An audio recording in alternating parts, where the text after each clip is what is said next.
समाज का एक दर्पण है। हमारा भारत देश विविधताओं का देश है, जहाँ अलग अलग भाषाएं, अलग अलग संस्कृति होती है और हर एक भाषा की अपनी एक पहचान, अपनी एक मिठास होती है।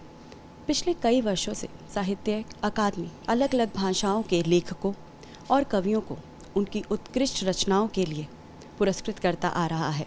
इस वर्ष भी साहित्य अकादमी ने पुरस्कार वितरण का आयोजन किया। तो आइए उनमें से कुछ साहित्यकारों से आज हम मुलाकात करते हैं। अवार्ड एक ऐसी चीज़ है, और ये तो साहित्य अकादमी वाला जो अवार्ड है वो देश भर में ज़्यादा प्रतिष्ठित है, तो अच्छा तो लगेगा ही। मगर मैं एक बात आपको बताऊं कि अवार्ड का जो हिंदी शब्द है पारितोषिक, उसमें एक शब्द है परितोष। तो सबसे बड़ा पारितोषिक तो किसी भी राइटर के लिए ये होता है कि जब उसकी जो रचना है वो जब कोई पाठक संतुष्ट होता है उससे और उसे बार बार पढ़ना चाहता है, तो सबसे बड़ा पारितोषिक तो वह हो जाता है। फिर होता क्या है कि जब इस तरह की कोई बड़ी संस्था जिसका सम्मान हो, मान हो, प्रतिष्ठा हो, वो एक कलेक्टिव ओपिनियन होता है, वो जब अवार्ड देती है तब तो अच्छा लगता है कि भाई एक साथ इतने बड़े पाठकों के समूह ने हमारी रचना को पसंद किया है, सराहा है, पढ़ने का सोचा है। और अकादमी वाला तो मामला ये है कि अगर मैं गुजराती में लिखता हूँ तो अभी एक संभावना हो जाती है कि बहुत सारी अन्य भाषाओं में भी ये रचनाएं ट्रांसलेट होगी, अनुवादित होगी और बहुत सारे नए पाठक भी इससे जुड़ जाएंगे। तो इसी वजह से आनंद ही आनंद है। लिखने की प्रेरणा बाहर से तो नहीं आती है, वो अंदर में कुछ ऐसा होता है कि जो समष्टि का प्रभाव आपके ऊपर पड़ता है। समझ लो कि मैंने लिखना कब से शुरू किया, अगर कोई ये पूछेगा तो मैं बोलूँगा कि जब मैं छोटा सा बच्चा था, वो 5वीं या 6ठी कक्षा में पढ़ता था, तभी मैंने कुछ लिख डाला था। चाहे कोई समझने वाला उसे कविता कहे या न कहे वो अलग बात है, मगर वो लिखने की जो ख्वाहिश होती है वो अंदर में होती है कि इस भाषा के साथ मैं खेलूं।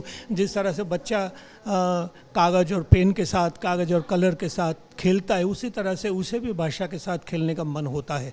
और आगे जाके जब एक किस्म की मैच्योरिटी आ जाती है, तब वो लेखन के प्रति सभानता से सक्रिय होता है और उसके लिए सज्ज होने की कोशिश करता है और इस तरह से लिखता जाता है। मेरी तो ये सोच है कि मातृभाषा में अगर लिखेंगे, क्योंकि मातृभाषा में क्या होता है कि जब बच्चा छोटा सा होता है, गोदी में होता है, तब से भाषा का संस्कार उसे चारों ओर से मिलता जाता है। बड़ा होता जाता है, स्कूल में जाता है, खेलता है, तो आसपास के माहौल से भी उसे मिलता जाता है, छोटी छोटी किताबें पढ़ता जाता है। इस तरह से वो उसकी जहन में बस जाती है मातृभाषा, और उसका एक शब्दकोश मैं समझता हूँ उसके भीतर वो खुद रचता जाता है।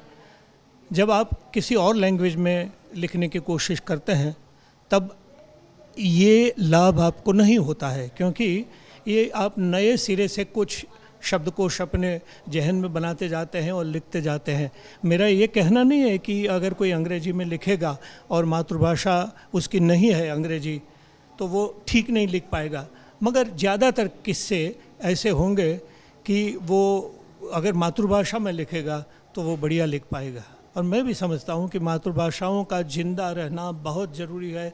जब इन दिनों में हम सब लोग विमुख हो रहे हैं अपनी अपनी मातृभाषा से, बस इस बात पे कि भाई जो अंग्रेजी है वो लैंग्वेज ऑफ कॉमर्स हो चुकी है, लैंग्वेज ऑफ मनी हो चुकी है। डॉक्टर भंवर सिंह सामोर को उनकी राजस्थानी रचना संस्कृति री सनातन ढीठ के लिए साहित्य अकादमी पुरस्कार दिया गया।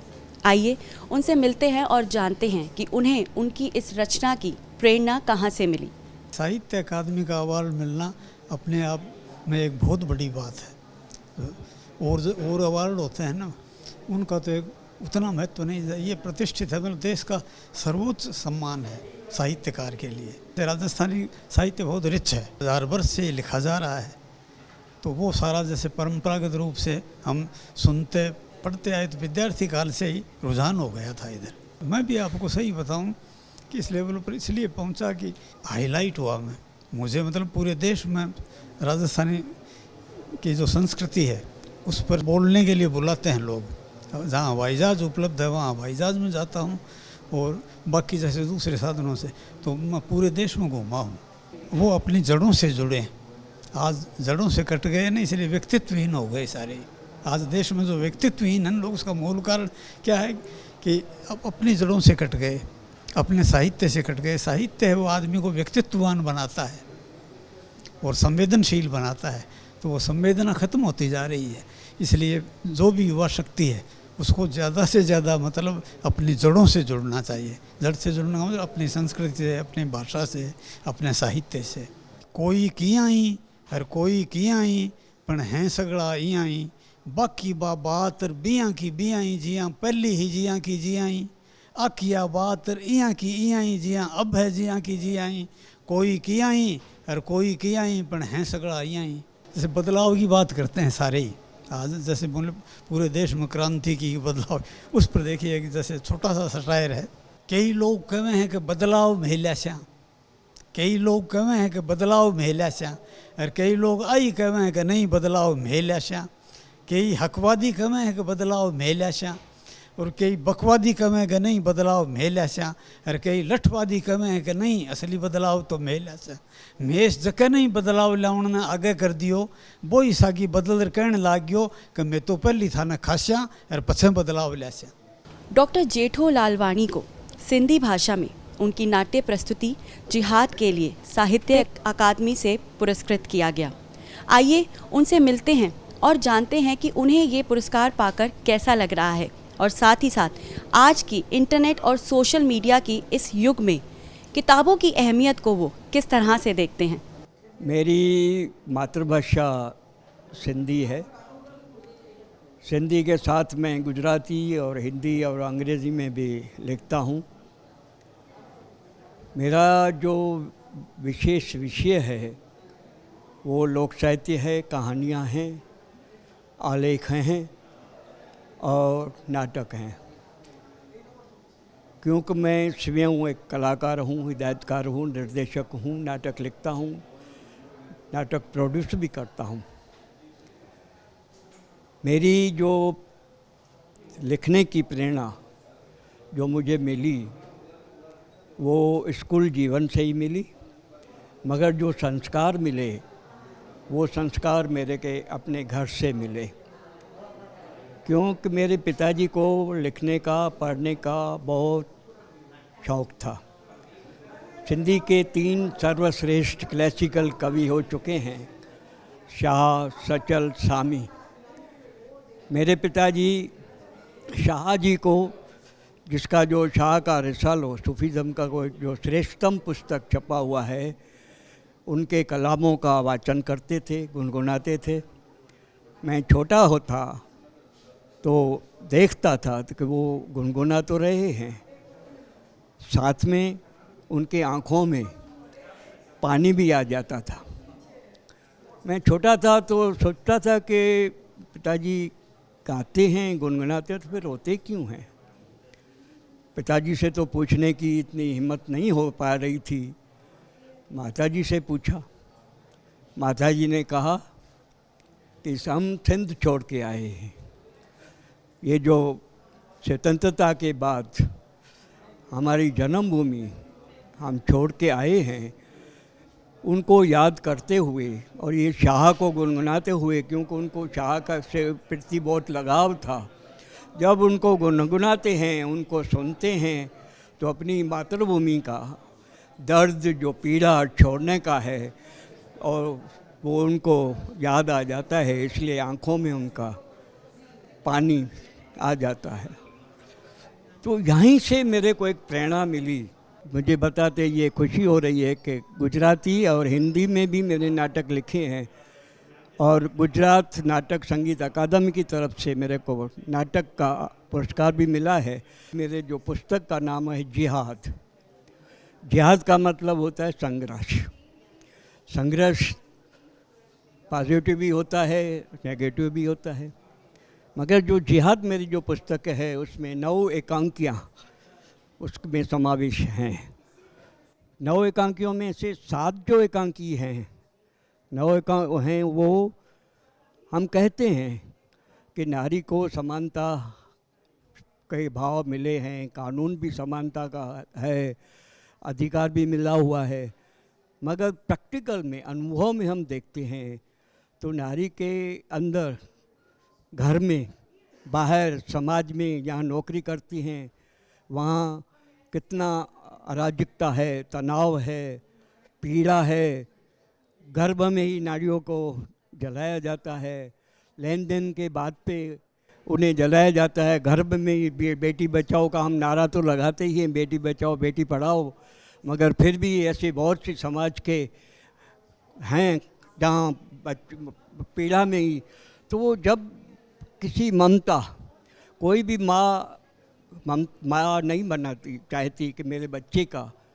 उसका मरण हो और जन्म के पहले ही मरण हो, मगर जब ज़बरदस्ती हो जाती है, मगर उसके बाद उसके अंतःकरण में कौन सी प्रेरणा, कौन सी पीड़ा उत्पन्न होती है, तो ये जो सोचने की बात है वो छटपटाहट होती है। और जब किसी को जलाया जाता है तो जलाने के समय पे जब उसकी पीड़ा, उसके मन के अंदर उसकी मनस्थिति कैसे उसकी पीड़ा होती है और उसकी मनस्थिति कैसे आगे अंदर वो कुछ बोल नहीं पाती, चिल्ला तो सकती है, आंसू भी होते हैं, डरती भी है, छटपटाती भी है, मगर उसकी पीड़ा कोई समझने वाला नहीं होता। तो इन पीड़ाओं से मैंने जो कुछ प्रेरणा, जो संवेदना मुझे मिली, उसके ऊपर मैंने 7 एकांकी नाटकों का मंचन लेखन भी किया, आकाशवाणी पे मंचन भी हुआ, दूरदर्शन पे भी वो नाटकें पेश हुई हैं। जिया में आहे जैसी जान, जिया में आहे जैसी जान, जिंदा रहंदी पंहिंजी ज़बान, जिया में आहे जैसी जान, जिंदा रहंदी पंहिंजी ज़बान, सिंधी तोखे कोन छॾींदुसि, सिंधी तोखे कोन छॾींदुसि, तो लाइ पंहिंजी जान ॾींदुसि, सिंध छॾीसीं परवाह नाहे, सिंध छॾीसीं परवाह नाहे, हिंद में तोखे हाणे अॾींदुसि, हिंद में तोखे हाणे अॾींदुसि। रूपचंद हासदा जी को संथाली भाषा में उनके कविता संग्रह गुड़दा कासादा के लिए साहित्य अकादमी पुरस्कार दिया गया। आइए उनसे मिलते हैं और जानते हैं कि उन्हें अपनी इस रचना की प्रेरणा कहाँ से मिली और साथ ही साथ भाषा और संस्कृति के महत्व को वो किस तरह से देखते हैं। ये अवार्ड पाने से तो अच्छा ही लगता, मुझे भी अच्छा लग रहा है। कल रिसीव करके सबका सामने, सब लैंग्वेज का तहत ये भी एक गर्व का बात है, संथाली लैंग्वेज का भी गर्व का बात है, बहुत अच्छा लग रहा है। अवार्ड रिसीव करके तो अच्छा लग रहा है। ये संथाली लैंग्वेज के लिए भी गर्व का बात है, और हर भाषा का, जिस भाषा में अवार्ड मिल जाता है वो भाषा भाषियों के लिए भी अच्छा बात है, गर्व की बात है। मुझे तो ये अवार्ड मिलके बहुत ही ये अच्छा समय है, गर्व फील करने का अच्छा लग रहा है। मैं संथाली लैंग्वेज से बिलोंग करता हूँ। मेरा फैमिली जो है वो लिटरेरी फैमिली है। मेरी दीदी, बड़ा भाई और लिटरेचर वो भी लिखते हैं, इसीलिए ये इंस्पिरेशन मिला है। और ये एक बात आप कहे हैं जो संथाली लैंग्वेज में क्यों लिखते हैं। संथाली लैंग्वेज में मैं लिखता हूँ क्योंकि मैं संथाली भाषी हूँ। कौन लैंग्वेज का क्या पोजीशन है, मेरा ये भी ये संथाली लैंग्वेज का संघर्ष का टाइम था, लड़ाई का टाइम था। संथाली लैंग्वेज को एक जगह में, प्रतिष्ठित जगह में लाने का है। इसलिए जो करना है ये संथाली लैंग्वेज के संघर्ष के लिए मैं बहुत लड़ा हूँ। मेरा ऑर्गेनाइजेशन भी ही 25 वर्ष तक मैं प्रेसिडेंट रहा हूँ। उसके लिए बहुत कुछ काम करना पड़ा। और ये लिटरेरी जो कविता लिखना, गल्प लिखना, ना साहित्य रचना करना, ये तो एक पार्ट है, छोटा सा पार्ट है। इस ये लैंग्वेज के लिए संघर्ष करना ये बड़ा काम है। ये संघर्ष में हम जीते हैं बहुत जगह में, और ये जो अवार्ड मिला ये तो उसी का एक पार्ट है। मेरा संदेश ये है संथाली में, संथाली भाषियों के लिए, युवा पीढ़ियों के लिए जो ये संदेश है, हम जो टाइम और जो परिस्थिति में संथाली के लिए काम किया है, संघर्ष किया है, आपके लिए बहुत आसान है, आपका बहुत काम करने का जगह है, स्कोप है देश दुनिया में। और ये संताली भाषी के लिए, और जो लोग का भाषा संताल है ही नहीं, संताली भाषी नहीं है, उनके लिए भी मैं संदेश देना चाहता हूँ कि संताली में बहुत काम करने का स्कोप है, अभी भी बहुत काम करने का स्कोप है। आप आइए, संताली लैंग्वेज को देखिए। ये लिटरेचर में, कल्चर में संताली लैंग्वेज बहुत ही रिच है। आप अंदर घुसिए, अंदर आइए, पढ़िए और इसमें लिटरेचर करिए, लिखिए। ये अच्छा बात होगी हम लोग के लिए भी। आइए सबसे पहले मिलते हैं महेश चंद्र शर्मा गौतम जी से, जिनको उनकी भाषा संस्कृत पर, उनके उपन्यास वैशाली पर साहित्य अकादमी द्वारा पुरस्कृत किया गया है। यह उपन्यास महिलाओं की प्रगति के ऊपर आधारित है। मुझे ये साहित्य अकेडमी अवार्ड मिलने पर बहुत गौरव महसूस हो रहा है, बहुत अच्छा लग रहा है। संस्कृत में मेरे एक मित्र हैं प्रोफेसर देवदत्त भट्टी, उन्होंने मुझे संस्कृत में लिखने के लिए प्रेरित किया था और मैं समझता हूँ कि भी मैंने बहुत सही काम किया संस्कृत में लिखना शुरू करके। और विदेशों में भी संस्कृत की पुस्तकों का बहुत ज़्यादा महत्व माना जाता है। मैंने एक अभी पुस्तक पढ़ी थी, 23 देशों में संस्कृत का बहुत अधिक महत्व माना जाता है। वहाँ यूनिवर्सिटियों में संस्कृत के डिपार्टमेंट हैं और बहुत विद्यार्थी पढ़ते हैं। और मेरी अपनी पुस्तकों पर 4 विश्वविद्यालयों में शोध कार्य चल रहा है और मेरी एक पुस्तक गुरु नानक यूनिवर्सिटी में एमए में पाठ्यक्रम में भी उसका कुछ अंश लगा हुआ है। तो मुझे बहुत अच्छा लग रहा है ये संस्कृत में लिख करके। आने वाली जनरेशन में भी बहुत सारे लोग हैं जो संस्कृत के महत्व को जानते हैं, संस्कृत पढ़ते हैं। वस्तुतः अगर हम अपने देश की संस्कृति से जुड़े रहना चाहते हैं तो संस्कृत का अध्ययन और संस्कृत में साहित्य का सृजन बहुत ज़रूरी है। और आज संस्कृत में बहुत अधिक मात्रा में साहित्य लिखा जा रहा है। ये एक भ्रम है फैला हुआ कि संस्कृत में नहीं लिखा जा रहा। संस्कृत में बहुत कुछ लिखा जा रहा है। दिक्कत सिर्फ ये थी कि पहले संस्कृत में महाभारत, रामायण और पौराणिक कथाओं से संबंधित साहित्य की रचना होती थी, लेकिन अब युग बदल रहा है।